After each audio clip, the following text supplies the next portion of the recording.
I feel like I don't really have much knowledge on the majority of Sega Genesis games. Sure, I've played the classics. The Sonics, the Streets of Rages, the Golden Axes, the Phantasy Stars, but I wanted something different. I felt like I haven't reviewed a Genesis game in a while. Hell, as I look back, the last one I reviewed was during Sonic September last year.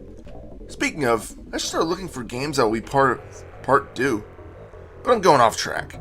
After looking for a short while, I came upon a game called Chakan, the Forever Man. I wanted to like this game. I really, truly did. It had so much potential to be something so badass that it could be an unsung gem. Unfortunately, even with its awesome premise, the game turned out to be one of the most upsetting and frustrating games I've ever played. I guess I should start with the story. You play as a demon hunter named Chakan, or Chakan. Chakan? I don't know. He was a warrior that was able to kill demons with ease. Apparently he had a big head, as he stated that death itself couldn't defeat him. Well, Chakan learned not to say things like this, as death appears and they make a deal. If death wins, Chakan's soul is his. If Chakan wins, then he gains immortality. Of course, Chakan lives, but death isn't about to lose cleanly. Chakan is cursed to wander the earth to slay the biggest evils in the world, so that he can finally rest. All of this is told to you right from the beginning, from a scrolling text. So that's where the game begins. Chakan starts in a hub-like area, with 4 stages available from the start. Apparently after all 4 of these are completed, you are given another 4 based on the elementals of fire, water, earth, and wind. After defeating all of these, you get access to one more boss character. After this is defeated, Chakan is supposedly promised eternal rest, but here's where I start to get a bit confused. If he really wanted to rest, why did he make that bet with death? He had to have known that death would have cheated him in one way or another. I mean, shit. It's freaking death! Anytime you deal with an entity like that, you better cover your bases. I'm sure there was probably a catch to the golden fiddle that Johnny won by besting the devil. I mean, shit. It's the freaking devil! That's on this, I'd say, the same plane as the Grim Reaper. And if you're completely freaking lost on what I'm talking about, go listen to the song Devil Went Down to Georgia and you'll understand. So I'm going to start with the positives on Chakan before moving on to the massive list of negatives. Yep, this is going to be one of those reviews. So be prepared for some major cursing. I'd recommend escorting any sensitive little ears out of speaker range. Just going to warn you now because I'll probably forget later. Anyway, the pros. Well, the story is badass. I mean, we're talking about a demon hunter that is unparalleled in sword combat, alchemy, and apparently even sorcery. This guy defeated the Grim Reaper in a fight. This could have had so many different outcomes gameplay-wise, but story-wise, it sets it up great. Next up is the music. The music can be hit or miss, but the majority of it, especially the intro music, is fantastic. It's all moody, atmospheric, and fits the level well. One of my favorites was the water areas. It's spooky and mysterious, and I love it. The visuals are pretty sweet too. A lot of detail was given to Chakan, making him look like he's been around for 1,000 years that he claims. Equally as engaging is the environments. Once again, I have to point out the flooded ruins stage. Chakan has to constantly be fighting the surge of water. There's also the dungeon-like area, which is gloomy and features bats and rogue figures that just float around. The game definitely sets the mood. There's also a considerable amount of weapons available in the game. You have 5 to choose from, and they're your default twin swords, an axe, a scythe, a hammer, and a grappling hook. Each weapon has certain strengths and weaknesses, and some enemies can only be defeated by certain weapons. In addition to this, you can perform a double jump and press B to do a swirling attack that damages anything near you. This can't be done for all weapons though. Finally, depending on the weapon, Chakan can attack in all 8 directions. With your swords equipped, you can hold B and press a direction and stab that way. There's a few problems with this though, which I'll get to shortly. Unfortunately, that ends the good parts of the game. Again, if you have any little children around, or perhaps your grandmother that doesn't like foul language, I would strongly recommend kicking them out of earshot range, because the raging that is about to come forth is going to be strongly worded. In essence, I'm going to be damning the fucking shit out of this game. Oh, but where to start?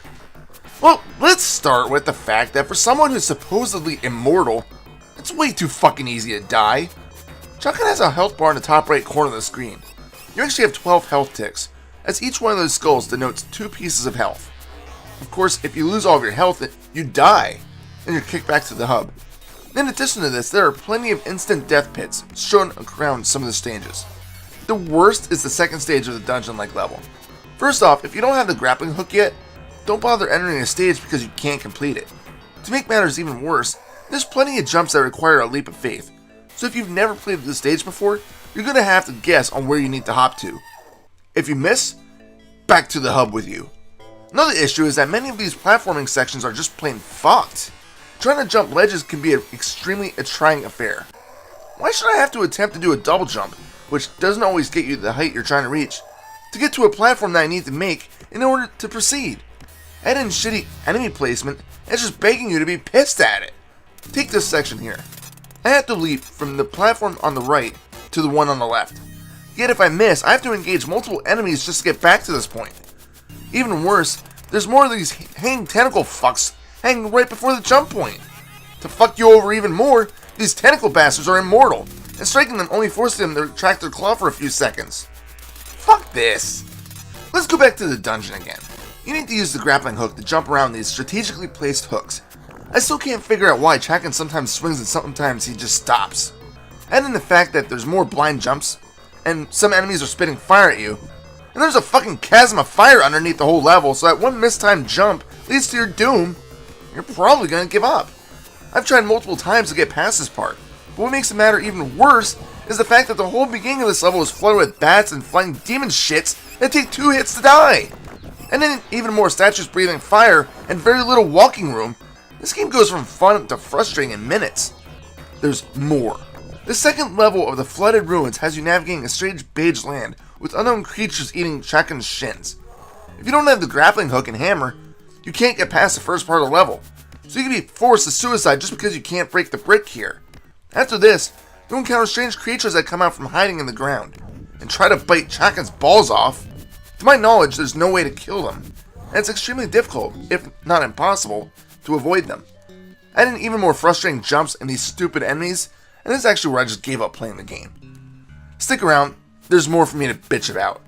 Chakan moves slowly, and its range isn't exactly primed for killing enemies. It's far too hard to kill most enemies without taking damage yourself. Some of the smaller ones aren't so bad, like the bats and small fish. But other than that, enemies are just going to be pissing you off. And the worst culprit for this?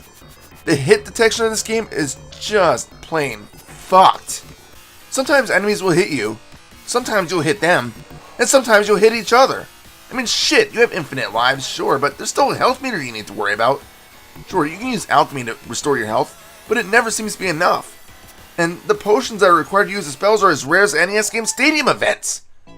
Okay, maybe not that rare, but you get my drift. And you know what? There's one other thing that's even worse than this. Yes, even worse than the shitty hit detection, the horrible jumping requirements, and even the lackluster range. Enemies that require more than one hit, they have a fucking invulnerability time after getting hit. What the fuck is the deal with that? What is the point of this? Why does the enemy have a damage shield just as long as yours? It requires you to hit a stronger enemy, retreat for a few seconds, and then re-engage, because otherwise you'll probably take more damage than it's worth. You're better off running away and taking minor damage by passing through the enemy. This is seriously the biggest flaw with the game. It pissed me off to no end that I'm trying and failing to hit an enemy that's effortlessly dealing many points of damage to my character when I'm struggling just to do one. And you might think, well, Reaper, why don't you lower the difficulty settings? Well, it's already low. You only have 2 options, easy and hard. Where the fuck is normal? And how much harder is hard? Shit, I can't even get to any of the bosses of the game, so why would I want to try and get into hard? I've even read that the final boss, which is only encountered after sitting through the final monologue for about 10 to 15 minutes, is a one-attempt deal. If you fail to kill it, you're sent back to the title screen. Well, that's a kick in the balls. And the fact that there's absolutely no password or save system. You'll have to wonder if it's even worth starting the game. If you spent the hour or two trying your damnedest to get to the final boss and get kicked back to the title screen because you failed, even though you're fucking immortal, then there's something seriously wrong with this game. Add in the fact that each level theme has its own time limit. This time is saved and shown in the hub, denoted by the large pendulum just sitting there in the center. This pendulum shows you which stages you completed and how much time you have left in the level. Run out of time and you'll have to start that entire level again. Remember that each level has about 3 to 4 stages in it, so you really can't dawdle around. I guess I should talk about the alchemy quick before I wrap this review up. By collecting potions that are stranded in out of the way locations, Chakan can cast spells.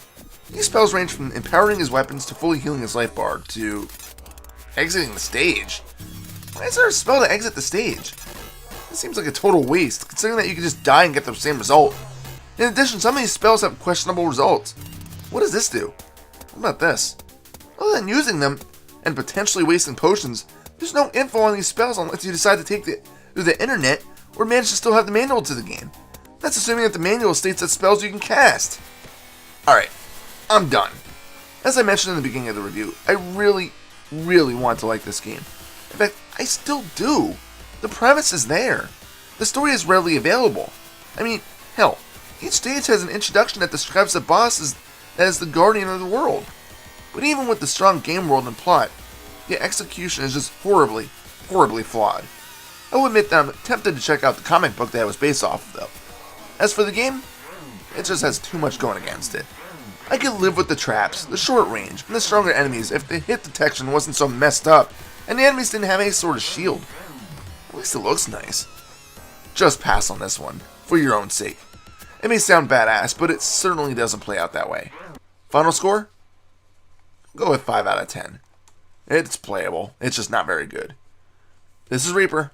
Check me out on Facebook, facebook.com/ReapersReviews. Happy fragging.